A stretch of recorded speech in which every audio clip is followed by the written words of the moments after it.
All right. Good morning, everybody. Chuck Holton, or afternoon, depending on where you are. Coming to you from my studio in Panama. Just got back last night, and I'm glad to be back in my own house for a few days anyway. We're going to be going and looks like reporting on the Venezuelan crisis from Trinidad here in about a week, myself and Oscar Blue Ramirez, if everything works out. So I'll keep you posted on that. Do me a favor and post where you're watching from on the channel. I think too. I have an echo. Is anyone else hearing an echo? No, you probably have it on twice. Is anybody else hearing an echo? Connie says she's hearing an echo, but probably because she has it loaded twice.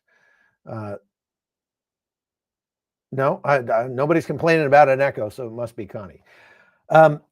So anyway, we'll probably be heading out to Trinidad to report on the Venezuelan crisis, because from there you can see the naval ships out in the ocean. They're doing, the U.S. has Navy ships that are docked in Trinidad, and they're actually doing some sort of military exercises there. And it's only about 5 miles across the straits there from Venezuela. So you should be able to see some of what's going on there. Obviously, going into Venezuela is not an option, because that's, I mean, I would get kidnapped in a heartbeat if I went in there. At least they tried to kidnap me the last time I went into Venezuela, so not going to do that again. Or that was time before last, actually. Anyway, today we're going to be talking about the upcoming food stamp riots that everybody is threatening on social media. This is a domestic crisis, not a foreign one, but it's a crisis all the same. We've got 42 million Americans that rely on government food benefits that are being told that those benefits are going to run out with the government shutdown. Somebody asked in the chat why the food stamps were going to run out. Well, those things are funded by the U.S. federal government, and the U.S. federal government is shut down right now. And so I just see here, Mike Silva asks, what actions can law enforcement take? We're going to talk about that as we go through this. We're going to talk about the incredibly litigious environment that we live in, and how that sort of hamstrings cops from doing their job, and hamstrings stores from actually protecting their merchandise. And so they just let them steal it, and you and I end up paying for it. So if the shutdown continues and those payments stop, that's a fuse, not a statistic. Hunger and desperation trigger survival mode for millions of people. And in reality, a lot of that just turns into mob mentality. We're going to talk about what that means. What is mob mentality? What does it do to people? And how is it a threat to you? And how can you keep yourself protected from the mob? So if you've ever seen Black Friday crowds fighting over televisions, just imagine that with empty stomachs. So this is Black Friday on steroids that's coming. This chain reaction that happens when you have confusion, which leads to anger, which leads to panic, and then that panic gets put up on viral videos on the internet, and that turns into flash mobs. I have very often mentioned the excellent article by Matt Bracken called "When the Music Stops, America's Cities Will Explode in Violence." Maybe one of the mods can put that up, put the link for that article up. If you haven't read that, you should go read it. Even though it was written like more than 20 years ago, it was prophetic, and it perfectly describes the situation that we're in today. So when you combine the failure of government to, stay open, or let's just say the weaponization of suffering against their own people, and that combined with social media, you've got instant chaos.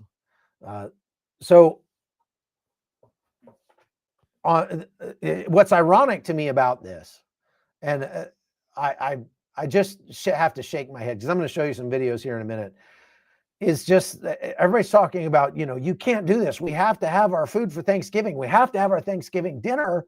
You can't cut off our benefits right before Thanksgiving. And I mean, you have the holiday that's dedicated to gratitude colliding with this entitlement and looting culture that's saying if we don't get to express our gratitude, we're going to go out and loot and pillage. I mean, to me, that's incredible irony, just like nuclear level hypocrisy.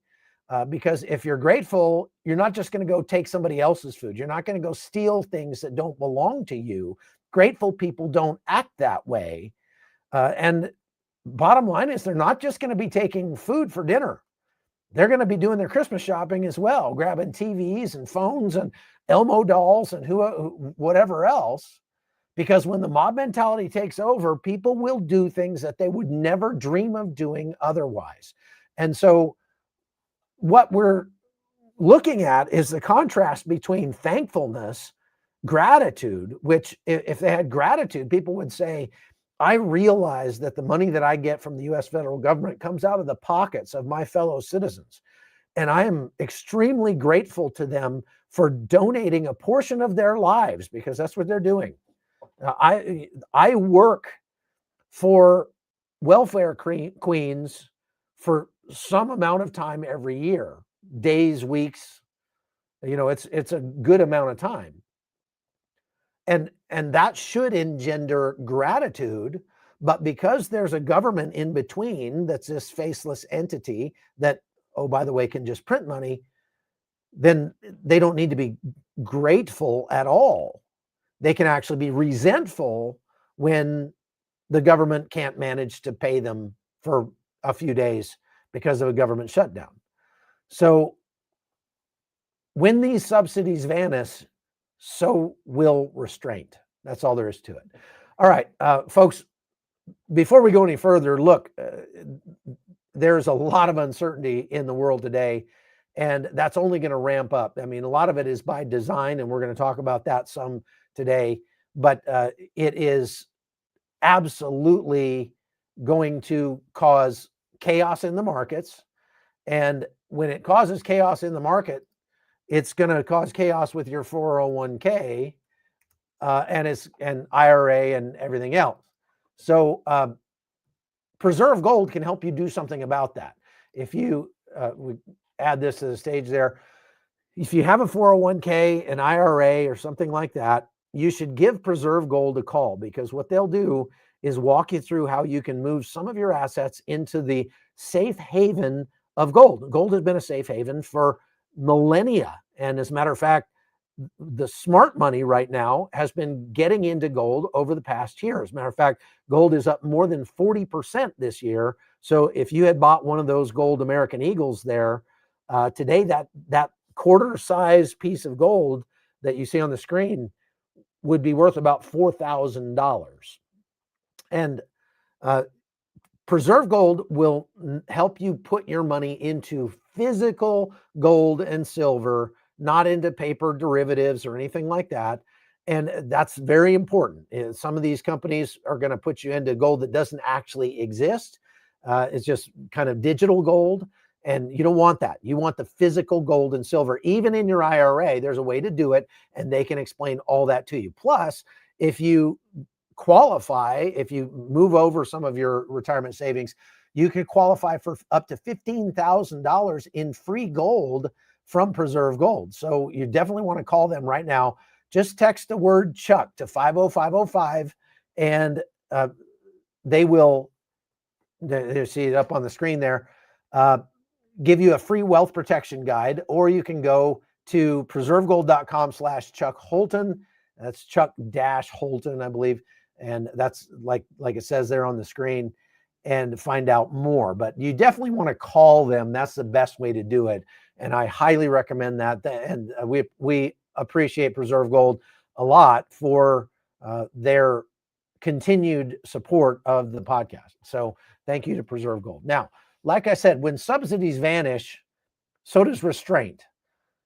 And with 42 million people angry out there, the police are not going to be able to keep up. The food banks are going to go empty fast. And when the mobs realize that nobody's stopping them, here's what happens. they start to loot and destroy, and that goes well beyond groceries, into pharmacies, hardware stores, even people's homes. And ordinary citizens become a target, like you and me, law-abiding people, because people who are not out there rioting and looting are seen as rich and privileged. It's envy disguised as justice. And the crazy thing is, you get this moral inversion where right becomes wrong and people start to feel justified and righteous to go out and steal and bash you over the head and take your basket of groceries as you're pulling out of the Walmart store on the way to your car. So we're going to look at some of the videos that are coming out right now, and I'm just going to stop these as I go through them and discuss them with you. But this is crazy, absolute craziness. Take a look. I don't have a job, even though I'm going to an interview today. God, like I said, I took your advice. So it is what it is. I think I have to restart that. Oh. So I get $3,000 in food stamps. $3,000 a month. She gets $3,000 a month in food stamps. This is mind-boggling to me. I happen to know, I mean, although she says she's got a bunch of kids, I happen to know that veterans who are on disability don't get as much money as some of these people on food stamps. That a guy who fought for our country, that was wounded in battle, that came home with a medical disability, likely does not get as much money as some of these welfare queens that are getting food stamps. Now, it's just insane. Obviously, it's 8 of us, so 8. So that's 6 kids. That's why I get 3. Probably 7 kids, and her, because there's likely not a man in the picture. And I talked about this on the last time we discussed it, is that, you know, if there's a man in the picture, then she stops qualifying for many of these benefits.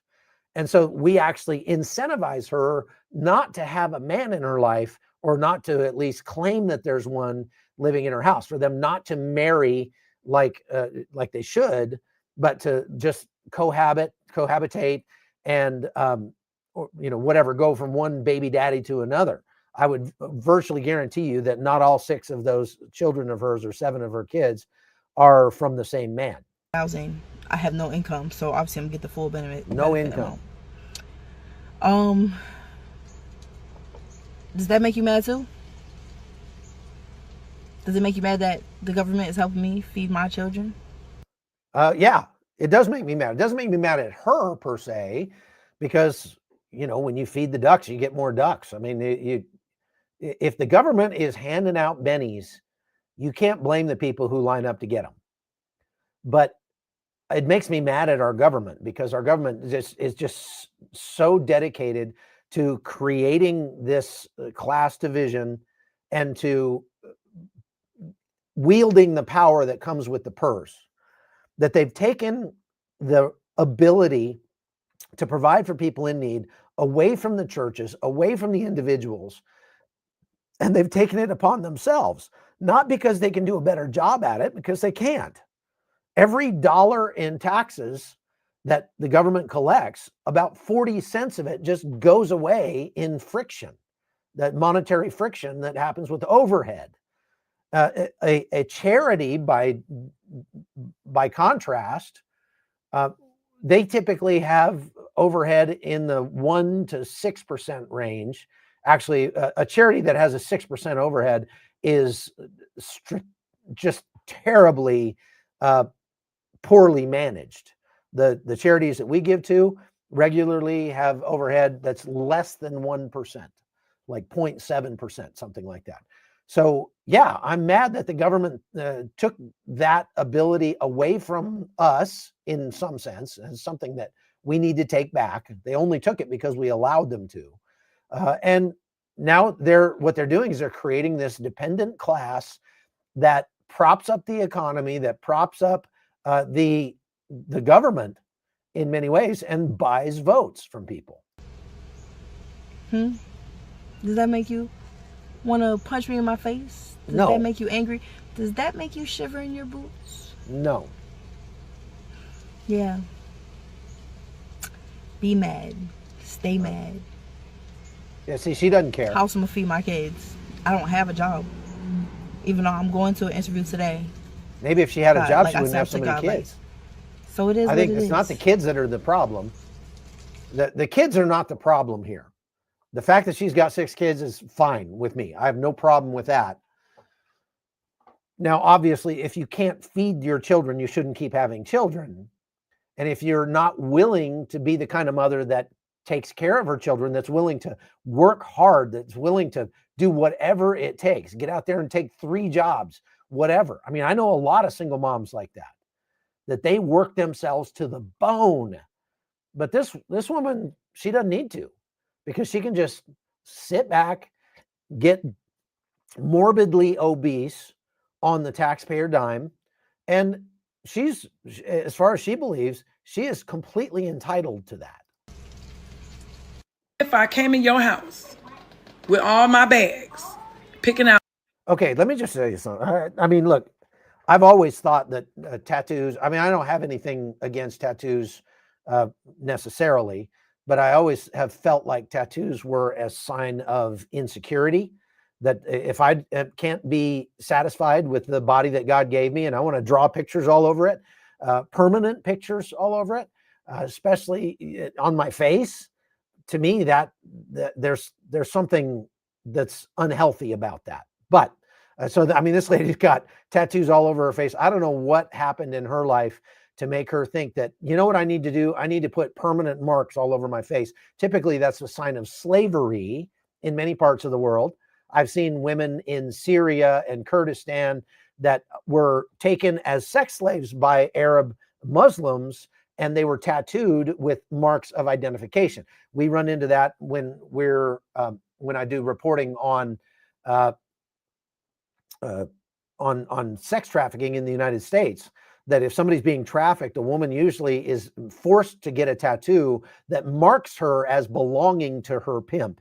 And so maybe that's this woman's problem. I'm not going to judge her for that. That's just an aside. All your food, deep freezer, snacks, your grandmama's milk and everything. What you gonna do? I'm curious. What you gonna do?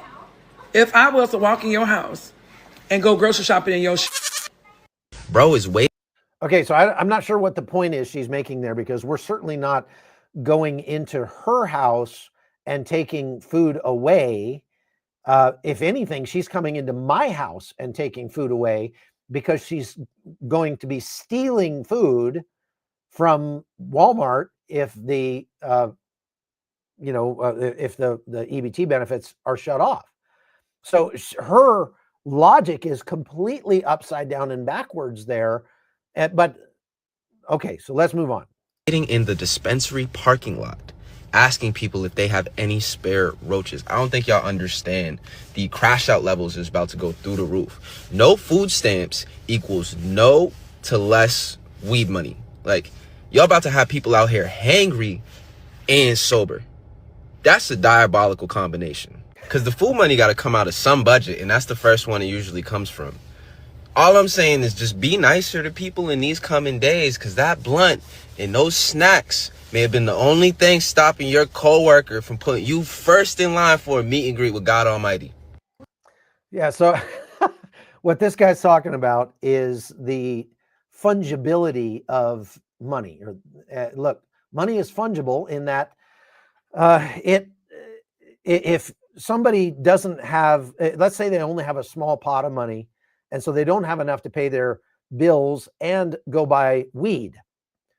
And then the US government comes in and sends them a check for $3,000 a month, then they can use, even if they're not using technically the money that the government sent to buy weed, because that is on an EBT card, and it's more difficult to buy weed, not impossible, but more difficult to buy weed with an EBT card. Well, then whatever little money they are making can go to buy weed. And so what we're doing is we're facilitating bad choices. We're facilitating poor life choices that are hurting people with this, these benefits. Now, he's actually pretty eloquent in the way he states that, is that, people smoking marijuana are typically less aggressive than people who are, maybe on some other kind of drug. And so we need to, make sure we keep funding their marijuana habit so that they aren't aggressive. Now, how about we just arrest and prosecute people who commit crimes? How about we just do that? Let's try that and put people in jail if they're stealing or if they're, doing drugs or whatever. And then, we'll see what kind of a deterrent effect that has, because right now we're not only not deterring bad behavior, we're actually funding it. Okay. All right, let's go to the next one. Why y'all so worried about people losing their EBT? Like, not worried. I mean, like people who are celebrating people losing their EBT, like get a job and stuff like that. What does people getting EBT have to do with you? Like, what is it doing to you? Like, what is it taking out of your pocket? What is it? Your taxes are still gonna be the same. So why are you celebrating somebody losing something that has no benefit to you? I'm lost. So she is lost because, number one, I don't think anybody is celebrating that the benefits are going away.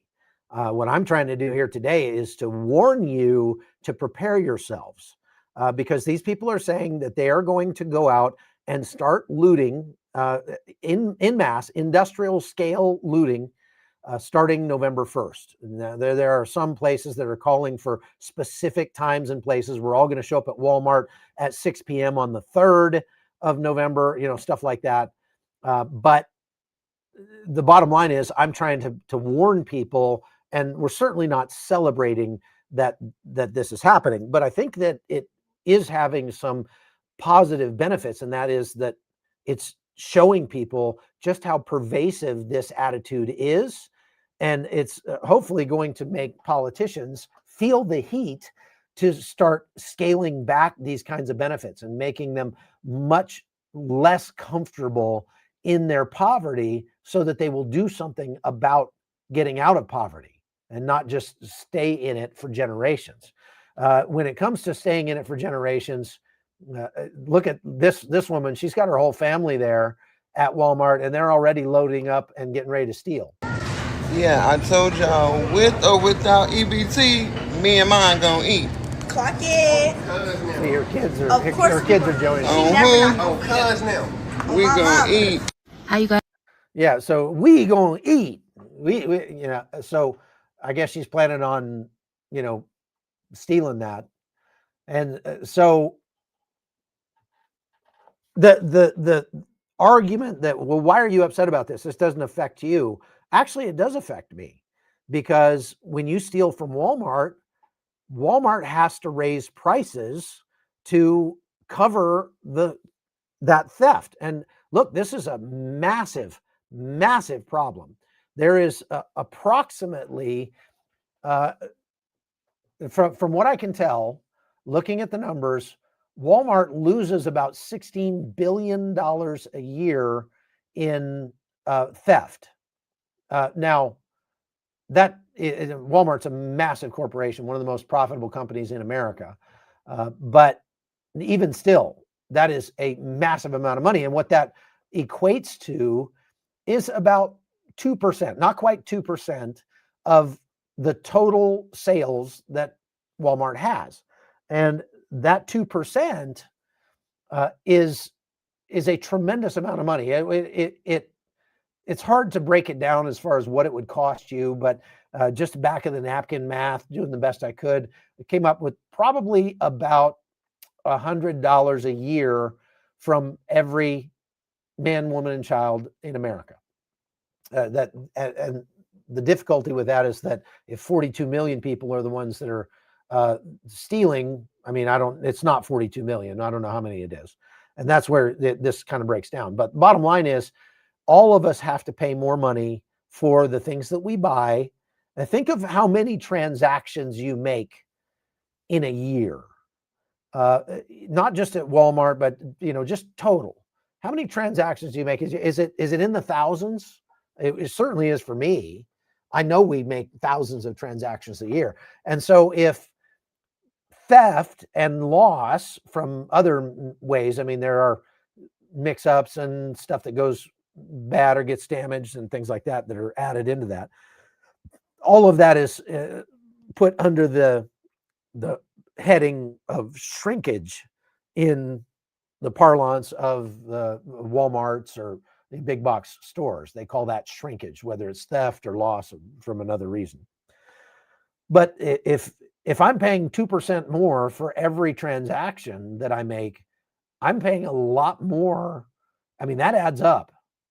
And so, yeah, it does affect me, not to mention the fact that this lady is living on the taxes that I pay and you pay every year. And she doesn't get that because she's getting a check from a faceless entity called the US government instead of, having me hand it to her directly. And that makes it difficult for these people to understand why it costs us money. You'll hear others talking that way too. Here's another lady who's already gone to stealing. I'm out of the store. So they wanted $7 for this. Mind you, I don't have food stamps anymore.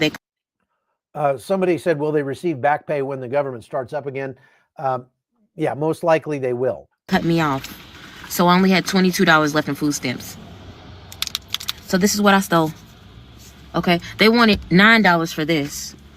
I said, I don't got $9. Then they want I don't got $9, so I'm just gonna steal it. Imagine if all of us acted that way. I go to the Tesla dealership and I go, oh, I don't have $60,000 for a Tesla, but I want it. So I'm just going to take it. What if all of us were like that? That would be a serious problem. $2 for this. They wanted, sorry, it's been in my purse. $7 for this. I'm making some stuffed salmon today. These are needed. I'm not paying. They're needed. She needs her stuffed salmon. I mean, that's absolutely the kind of food that I ate when I was poor. I ate stuffed salmon all the time. $7 for that. Okay. Let me show you the most important thing to me. Short ribs. Take off the label so that you don't beep. Get your. So take off the label so you don't. She's teaching people how to steal and not get caught at it. Meat. How many do you think that I got? How many short ribs is that? Y'all ain't hear me. So, she just like, of course I'm stealing. Of course. I don't have the money and I want it. And I got to have my stuffed salmon and my short ribs. So I'm going to take it. Okay, here's another lady. And a lot of people have, they tend to go, oh, you're so racist. You're just showing black people doing that. No, there are actually more white people that get food stamps than black people in America. The problem is the percentages are way off. There's about 7% of whites who get food stamps and about 25% of blacks so even though they're a much smaller segment of society, the numbers are a lot closer together because there are a lot more black people on food stamps. But so the number of people that happen to be black that I'm showing in these videos doesn't have anything to do with racism. It's just a matter of arithmetic. It's just the numbers. But here's a morbidly obese white woman. It looks like she's at the Friendly Neighborhood Walmart in Beckley, West Virginia, where I shop from time to time. So maybe she is, but she's really upset. They cut my food stamps. I ain't paying for none of this shit. I got babies at home that gotta eat. You think I'm just gonna leave my cart here? Hell no. I ain't paying nothing. I'm walking out with it. Try and stop me. Try and stop me. Well, she looks like a force to be reckoned with. I don't think I'd want to stand in her way, but somebody needs to stop her. And this is part of the problem. See, Walmart in particular is the largest recipient of welfare in America. And they don't receive it directly. They just receive it from people like this, from this woman who is, she's shopping at Walmart on a regular day when she's getting her benefits, and she is giving that money to Walmart. Walmart probably takes in about $30 billion a year in welfare subsidies. And what that does is it props up Walmart's profit margins. If you know anybody who's ever worked at a Walmart, you know that they don't pay very well. And so many of the people who work for Walmart, and the number of people who work for Walmart is in the hundreds of thousands, if not millions, across the country. It's one of the largest employers in America. And many of those people themselves qualify for food stamps because Walmart doesn't pay them enough to make a living. So I'm not saying that I necessarily feel bad for Walmart here. I feel bad for people who work for their money, who shop at Walmart, who are seeing their prices go up and are having to pay for the people like this who are walking out. And the number of people who are walking out is going to go from 2% to maybe 7 or 8% in the coming weeks if nothing changes. So that's a serious problem. All right, let's move on. Now, I want to talk about mob mentality for a minute, but let's go on to the next one. Let me tell y'all something. Oh, I just put this lady in because she's hilarious. I love this lady. I was just talking about going out there making them videos, talking about y'all gonna rob them people's stores because they done cut them SNAP benefits. Let me tell you something. You go out there, you gonna give them folks every legal right to bop you across your head. You're gonna give those folks every legal right to bop you across your head. Well, she's not exactly right about that because you still don't get to use violence on somebody just because they're stealing from Walmart. If that were the case, it would be a whole lot more fun to hang around the entrance to Walmart. I've been there at Walmart entrances multiple times in the last few years when flash mobs have come running out the door carrying stolen goods. And, I just had to watch them, because if I go tackle them, I'm the one that's going to go to jail. That's why Walmart doesn't bother stopping them. They won't stop shoplifters because of the legal liability. Now, there was a time back in the 80s and 90s when stores, big box stores and mall stores would actually employ people as what they called loss prevention. I had some friends that worked in loss prevention. And these were guys that were rangers, and they did on the weekends, they'd go work loss prevention at the local mall. And they said, dude, you got to come do this. It's so much fun. And I'm like, why? They're like, oh, we get to tackle people all the time. We get to take them down. We watch on the cameras as they come in, they start stuffing things in their purse. And then when they walk out, we just run out and tackle them to the ground and hold them until the police get there and arrest them. The problem is we don't do that anymore. Nobody does that anymore. Because the legal liability is too great. And our screwed up legal system allows people who are criminals to sue you if you try to perform a citizen's arrest. And so that's just not a thing anymore. It's unfortunate, but it's the case. Now, talking about people feeling entitled, take a listen to this lady. I had to cancel my vacation with my family. They have already stopped certain things of being able to be purchased with EBT. That would mean I would have to buy the majority of my family's food out of pocket. And that would... Again, this is the fungibility of money. She's using her money to pay for her vacation because she doesn't have to use it to pay for food. Dig into my money I have for fun things. I don't understand why people want to control what other people buy with their EBT. Like, how is it your business? It certainly is my business, again, because I'm the one paying the taxes that are used to pay for this stuff. And again, you're using, apparently there are a lot of people that are out there working their fingers to the bone that can't afford a vacation. I'm sure some of you, I've seen you in the chat saying, I wish I could travel. I wish I could take a vacation. I don't have any money to do that. I can't travel. Well, that's because you're a law-abiding citizen who's working hard to pay for your bills and not just living on the government dole. See, EBT benefits, SNAP benefits, TANF benefits, all that kind of stuff were never meant to subsidize people's vacations.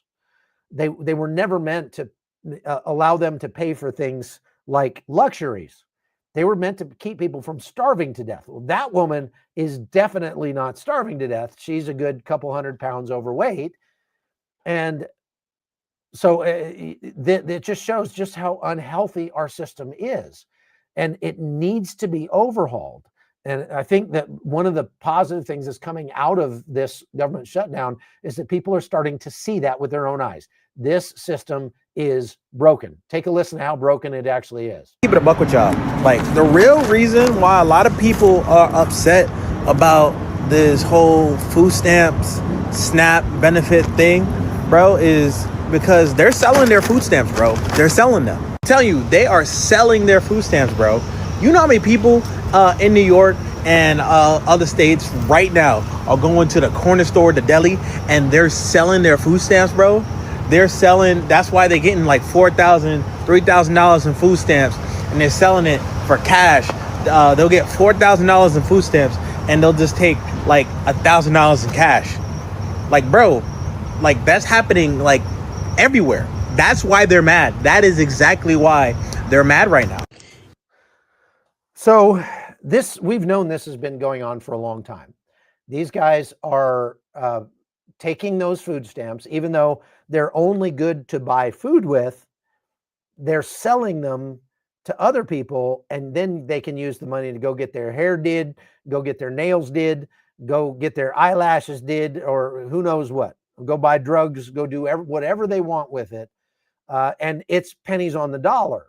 So I think I just thought of a great way that I could get a rebate on my taxes. If I can get $4,000 worth of food stamps for only $1,000 in New York, I'd go buy that all day long, and then I would get $3,000 back on my taxes in theory. But of course, that is highly illegal, and so I'm not going to do it. And other people shouldn't be doing it either, but they know for a fact that this is happening. And I'll show you another video in just a minute of New York police raiding a store that has been illegally accepting food stamps as payment in this way. So let's look at this lady first. Y'all, I'm really tore up about the no EBT for the month of November. Don't y'all know Thanksgiving coming up? Don't y'all know no SNAP EBT benefits affect a bunch of people? Do y'all know that affect y'all community? That affect your neighbor? I know it affects somebody in your family. How it affect your cousin, sister, brother, them? It's affecting somebody. It's even affecting some people's side hustle. Again, Thanksgiving coming up. Just think of how many people. I just can't believe how many people that's going to affect. Y'all, this is getting ridiculous. Something going on. Y'all better start paying attention. For the people that's able to work, y'all better start working. But I did want to know, if y'all going to be stealing, what day y'all going to steal? What day y'all going to steal? Because I want to join you. No, I don't know if she wants to join you or wants to avoid it on the day that people are going to go steal. But she needs to know, like, hey, put this out. And they do. They will. They already are putting this out. I saw one woman who was saying that they're planning to go to Walmart and start stealing all together at 6 p.m. on November 3rd. So, folks, you'd better go buy what you need to buy. Do your grocery shopping before the 1st of the month. You've got 2 days left. So before the 1st of the month, get out and get stocked up. And so I would say stock up for a month if you're at all able to do it. Like, go get some extra food. Because look, normal people turn violent when they get into mobs like this. If you see a crowd of people forming and they're protesting something, or they're, it's a flash mob or whatever, get away from that crowd of people. Go somewhere else. Use your, as they call, run foo, not to fight, but to run. Run foo means run away. Why? Because anonymity that comes with being a part of a mob means no accountability. It's an emotional contagion. Fear plus anger spreads faster than facts do. And when the crowd moves, the mind just shuts off. This has been studied, and brain scientists say that in a mob, people's center of logic in their brain starts to dim, their emotional center takes over, and they will do things that they would never think of doing otherwise, because they've succumbed to a sort of collective insanity. That's where justice becomes vengeance, because they start to actually believe that they're morally justified to go out and rape and pillage and kill. I mean, that's exactly what we saw on October 7th. We saw thousands of regular, everyday Gazans who got swept up in the moment, and they came flooding into Israel, and they started not just stealing and looting, but raping and killing and taking hostages. And of course, that has a lot to do with the hatred that's been fomented in the Palestinian community for Jews for a long time. But look, that does not make the analogy break down, because here in America, many of the people that you're seeing on these videos I'm showing you have been raised since birth to hate white people, to hate rich people. And some of these people are white people. Doesn't matter. They have been raised to hate you and me. And so it is, we need to look and take lessons from what happened on October 7th in Israel and apply it to this situation. I've been talking about this a lot. I talked about it in my book, which is called Death of Civilization. You can get a copy of that book by becoming a supporter over on chuckholton.com. You can get a free download of it by going over to chuckholton.com and signing up over there, or you can buy it from Amazon, either way you like. But I detail not only the problem of mob mentality, but how you can make your community, your neighborhood, and your home more resilient and more protected from mob violence. So I highly recommend, if you haven't got that book, go get it. It's called Death of Civilization. Maybe one of the mods can put the link up. Well, it looks like Mama Rissa just put the link up. So look, this desperation that we're about to see unfolding on November 1st, we very likely could be seeing on November 1st, is not going to stop at the city limits. You might say, well, I'm not going to be affected by that because I live out in the country. Not a big deal for me, because out here, well, number one, there are actually more people in rural areas that receive SNAP benefits than there are people in urban areas. Now, I think the people in rural areas are much less likely to loot, because they, likely, I mean, just by culture, to be more self-sufficient, to have a better social support network, etc., than people in urban communities. But nevertheless, that you can't just count on that violence stopping at the city limits. So if you've got food, if you've got fuel, or if you've got money, you're a potential target. Mobs are not going to check your income or your zip code before they attack you at the gas station or the Walmart parking lot. Now, I want to get into something that my friend John Correa talks about a lot on his YouTube channel, which is called Active Self-Protection. I highly recommend you go check that out. He talks about transitional spaces a lot. He's all about trying to help you be safer when you are out and about. And one of the things he says is that when you enter a transitional space is a parking lot, a street, a sidewalk, any place that's like public property is a transitional space. You need to kind of have some hard and fast rules about how you behave in those places. So, for example, a lot of people I see coming out of Target are walking and they're just staring at their phone while they're walking to their car, not paying any attention to what's around them. That is very likely to cause you to be a target because it makes you look like food for any potential predator that's out there looking. Oh, there's a guy that's not paying attention. I'm more likely to attack that guy than I am to attack some guy who's got his head on a swivel, that's got his game face on, and is marching smartly to his vehicle. Now, Dwayne says, quit scaring these people. What's wrong with you anyway? Well, you tell me, has America become more or less rancorous since President Trump took office, since the beginning of this year? Have we seen more or less violence than we did for the previous 4 years? Now, that's not President Trump's fault. That is absolutely the fault of the left. It is their playbook. If you've never read Rules for Radicals, you should go read it because it's in the plan. It's part of the plan.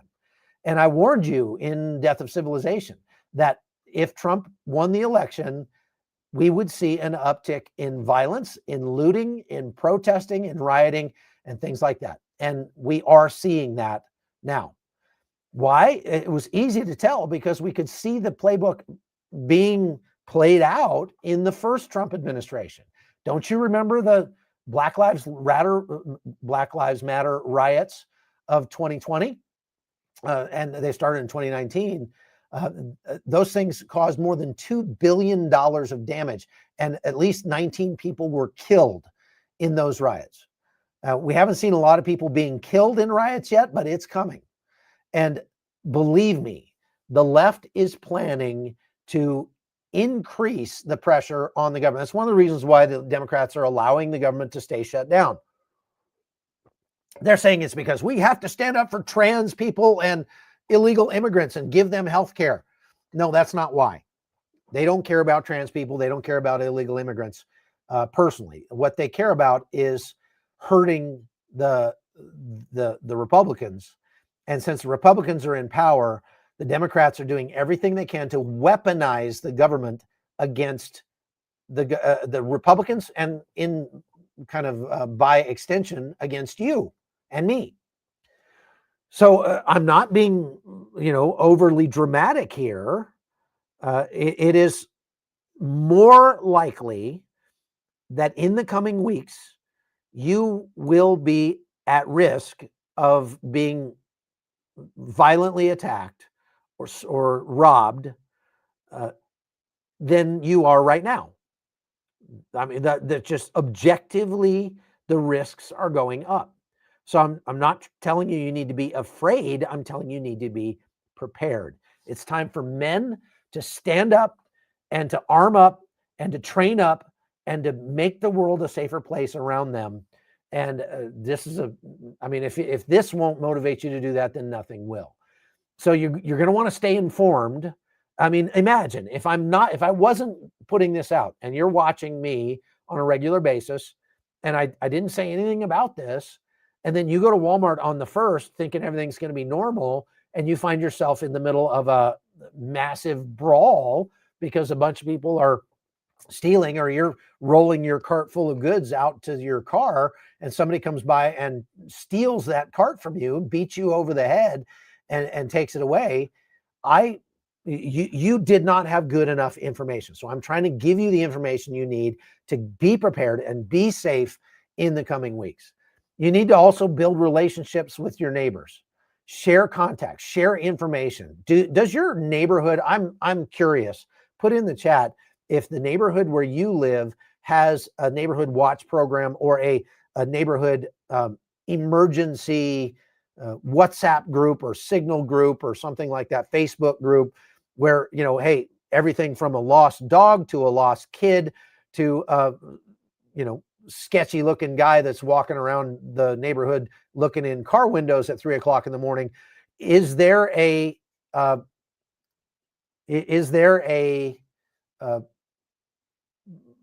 group or organization that you can listen to? We have that here in my little town in Panama.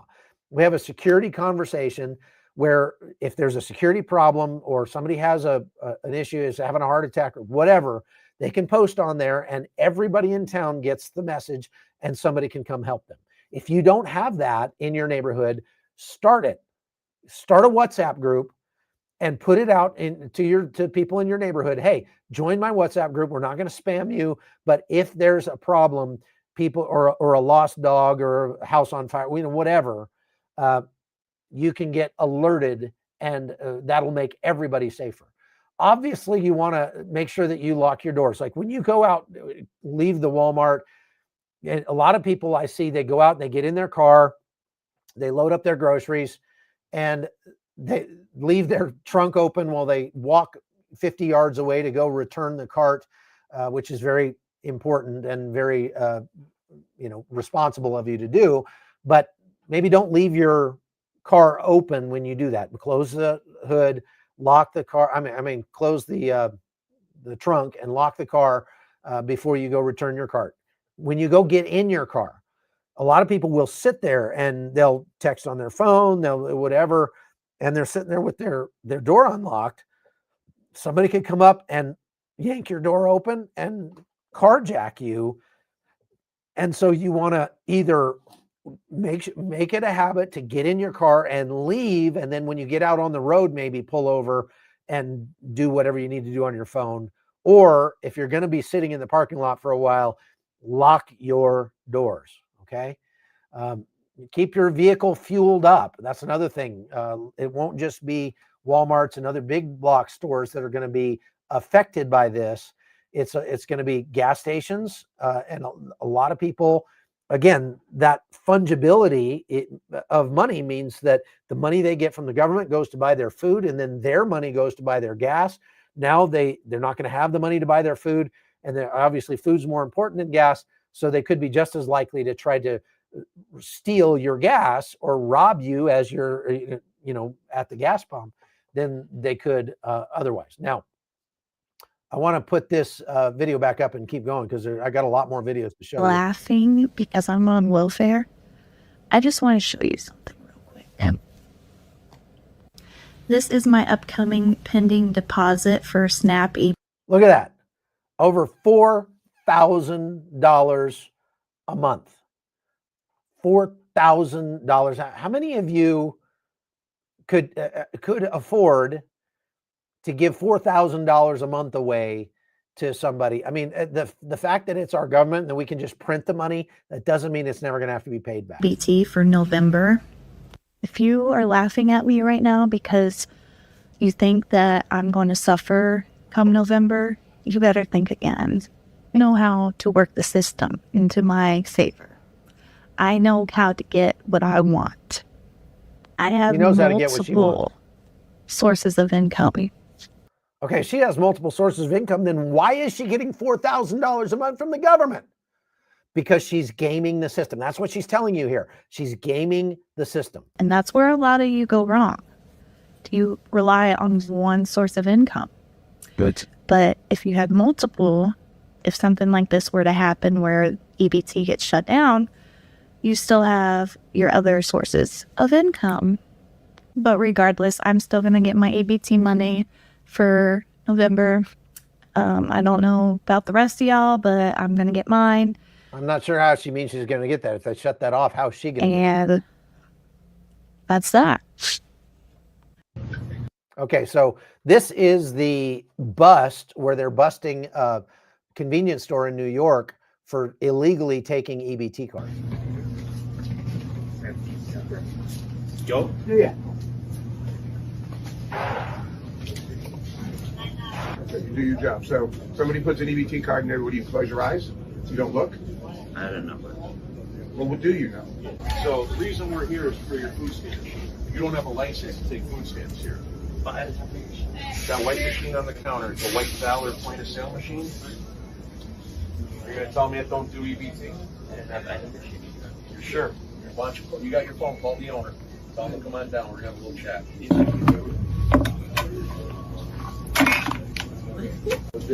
And then the extension that they had connected to it.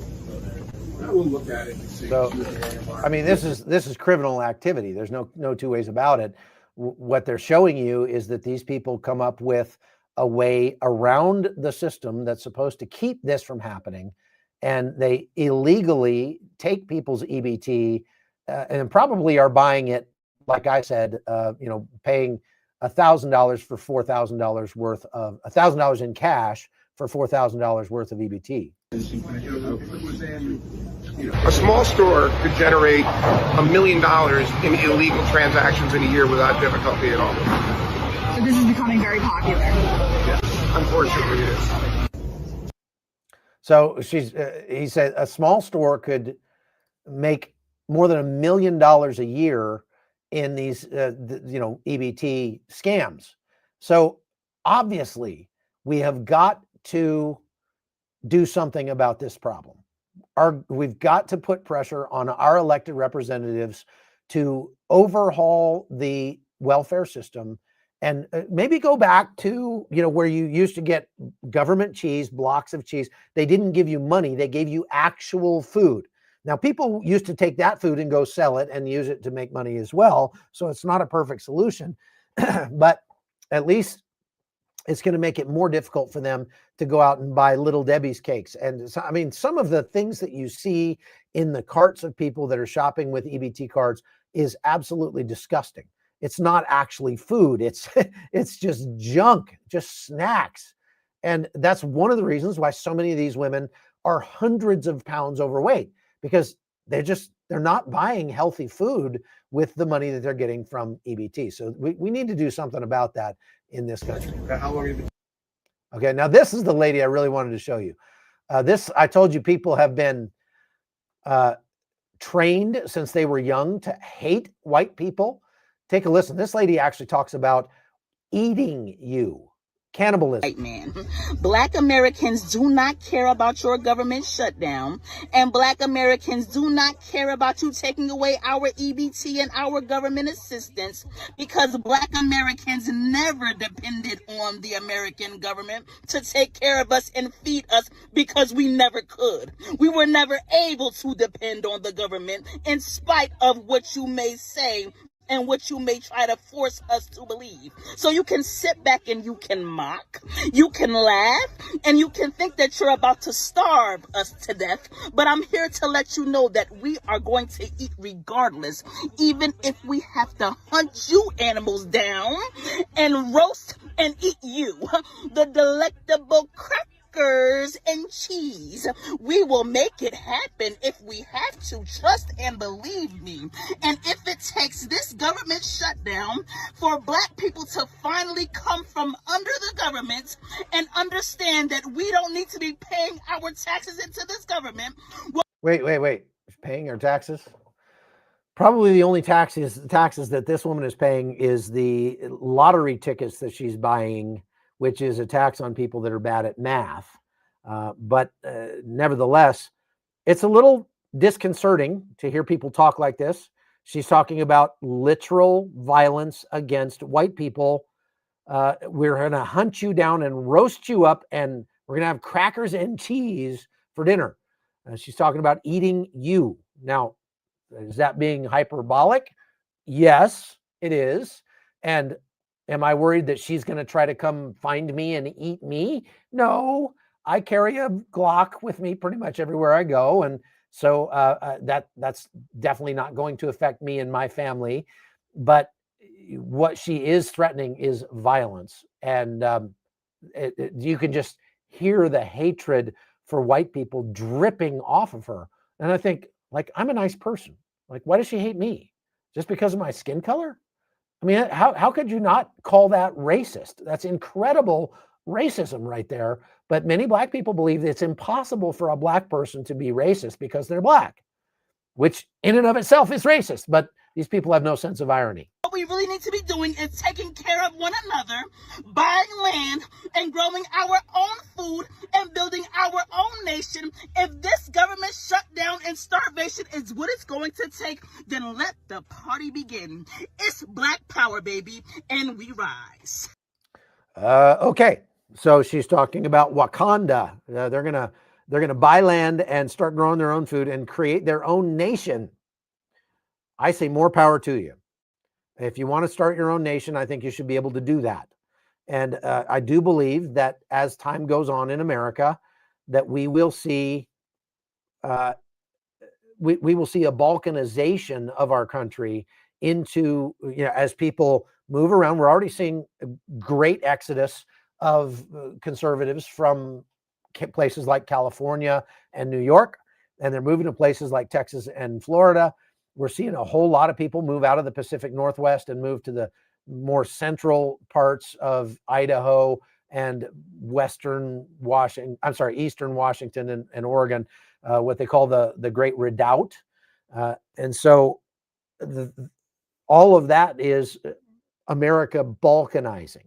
It's pulling apart. And so I think if you want to convince all the black people, I mean, I like living around black. I mean, I'm a minority where I live, right? So I don't have a problem with black people. But if all the black people wanted to move and form their own country, I say, have at it. As a matter of fact, there's countries that are already formed for you in places like Africa. You can go there. There's even English speaking ones. Go to Liberia, fine. Just go. I don't have any problem with that. And take care of yourselves. That would be great. But you're not taking care of yourself. You're just upset because the government has been just paying your bills for years. And now all of a sudden for 1 month, it looks like that might not happen. And so people are just losing their ever-loving minds about this. And, we see these, I had to take all the sound off this video because it was just nothing but this woman cursing and screaming. And we see this all the time on social media. But here's what I wanted to point out. She's got her son with her. And I mean, what kind of a mother acts like this in the presence of her children and teaches her children to do this? She feels morally justified in acting this way. She feels like she has every right to completely destroy this fast food establishment for whatever reason. Maybe because they wouldn't take her EBT card, or maybe because her food wasn't coming out fast enough, or they got her hamburger wrong. It doesn't matter. She feels like she is justified in doing this. And more than that, she's setting an example for her kids to train them how to do it as well. Okay, so, I mean, that is just gross. Just gross. All right, I want you to listen to this guy carefully because he's,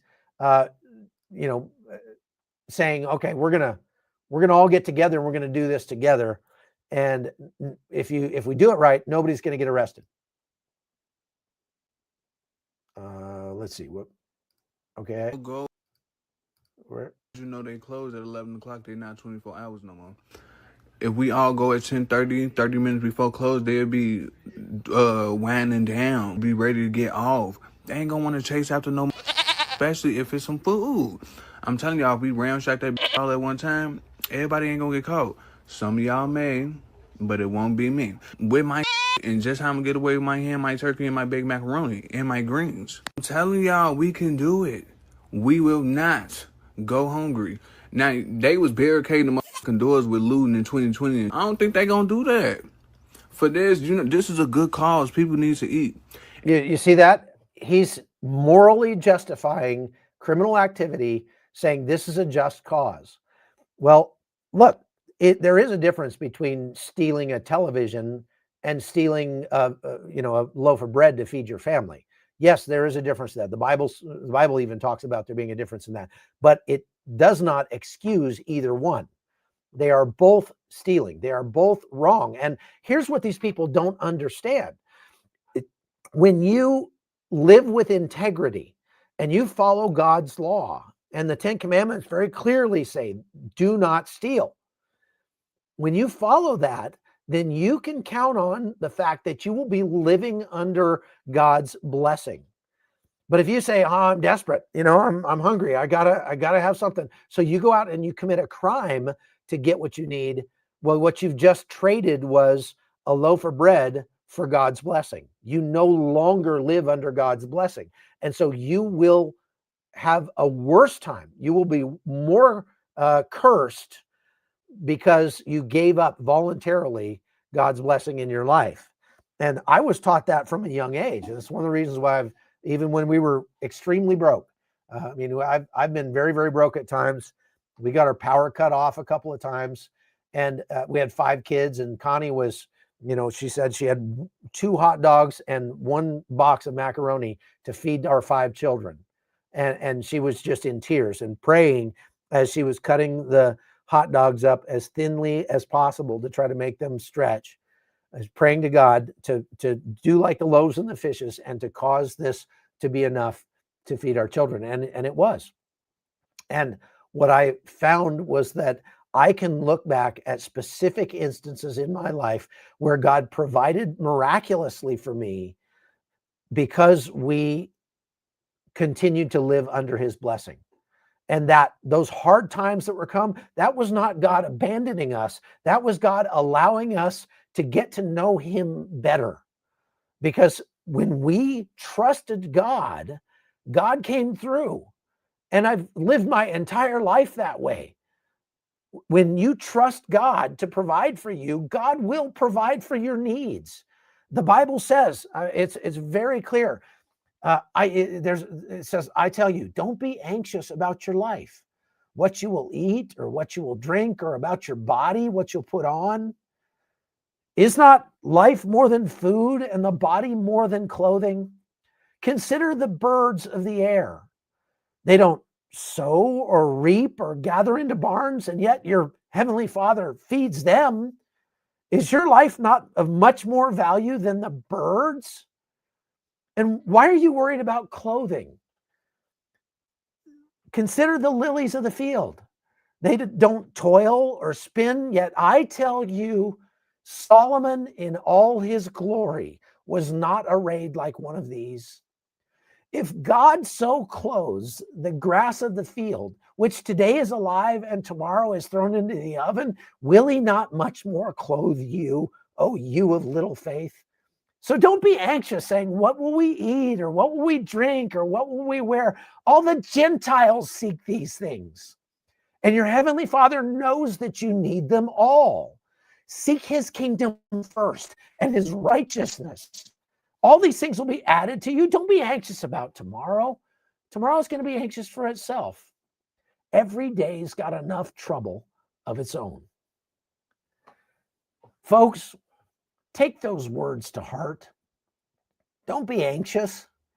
Don't voluntarily give up God's blessing by acting in a way that sells your integrity for a loaf of bread. Don't do that. And trust God, and God will care for you. God will take care of you. He puts things like this in your life sometimes, whether it's a medical problem you have. I know there are a lot of people that listen that have their incredible medical issues, very difficult, very painful medical issues. That's not God abandoning you. That's God letting you get to know him better. What he wants to do is drive you to your knees so that you will call out to him and he can rescue you. The Bible says in the book of Psalms, chapter 34, verse 7, that the angels of the Lord camp around those who fear him and rescues them. So put your trust in and your faith in God, and he will rescue you. And don't fall prey to this mindset, this mob mentality that says it's okay to go out and commit felonies just because everybody else is doing it. Folks, you are a child of the living God. It's time to start acting that way. So as we get wound down today, I want to just pray for you. And I want to pray for our country, because I think we're about to see things getting intentionally worse. There are forces at play in our government who are intentionally causing this to happen. They want it to happen.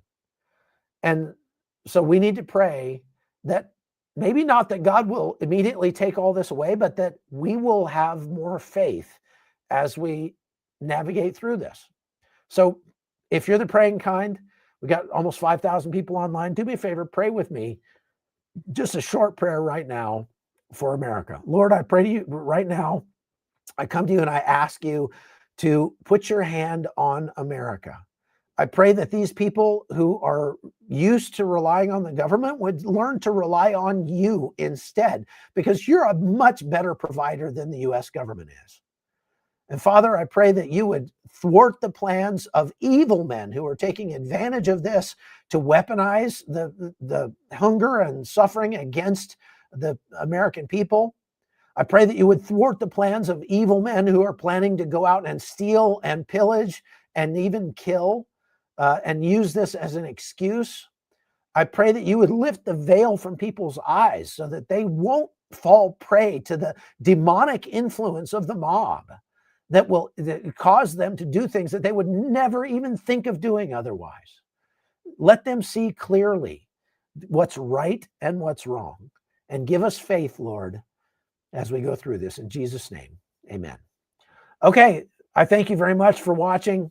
And I am going to go over and take a look and see if we've got any questions, although we're well over an hour, but I feel like I've got a responsibility to you to answer your questions if you've got them, but it doesn't look like the question sheet was updated today, so that's fine.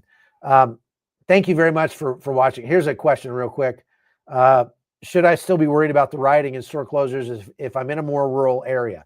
Yes, you should, because as I said, there are more people in rural areas that receive this kind of assistance than there are in urban areas. And, we live in a rural area in West Virginia, and we saw when the power went out and stores were not able to take credit cards and things like that, that people got violent very, very quickly. And we started to see home invasions and things like that.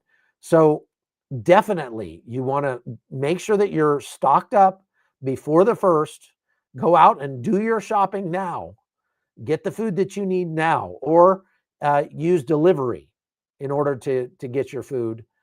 And if you haven't done that before, delivery is a great way to sort of avoid the chaos that is Walmart on a regular day. And so I very much recommend that you get prepared and keep your head on a swivel, folks, for sure. All right. I also wanted to get into what's going on with Venezuela. I'm going to have to do that on the next live. Again, let me encourage you folks to go to chuckholton.com. If you like this content, if you want to, support us in what we're doing and trying to get the word out, go to chuckholton.com and become a supporter over there. Just buy me a coffee every month. And we use that to help people wherever we go. We help people in the United States. We help people outside the United States, wherever I happen to be. And we are able to do that in a big way because of the generosity of the people that watch our show. So thank you very much for being one of those people. And I hope you'll come back. Make sure that you're subscribed to the channel and hit that like button on your way out, folks. I know that sometimes you forget. It's easy to do that, but as we're leaving, just go hit the like button before you leave. And that would mean a lot to me. And it tells a lot more people, tells YouTube that a lot more people need to see this content. All right. God bless you. We'll see you next time. Take care.